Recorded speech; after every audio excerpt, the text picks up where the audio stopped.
Когда-то я жил и работал в Европе. По бизнесу мне нужно было лететь в Бразилию на важную деловую встречу. После Бразилии меня ждал Марокко. Все было готово: билет, документы, все необходимые гарантии. Но в аэропорту произошло то, чего я совершенно не ожидал. Меня просто не пустили на самолет. Я пытался объяснить ситуацию, привести доводы.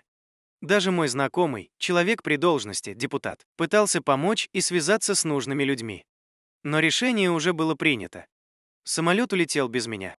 Я остался в транзитной зоне и просто сидел, пытаясь понять, что делать дальше. Передо мной было несколько вариантов. Смотрел перед собой и думал, куда теперь? И тогда я решил, полечу первым рейсом, который появится на табло. Я поднял глаза и увидел Дар-эс-Салам. Я не стал долго думать. Просто купил билет и сел в самолет.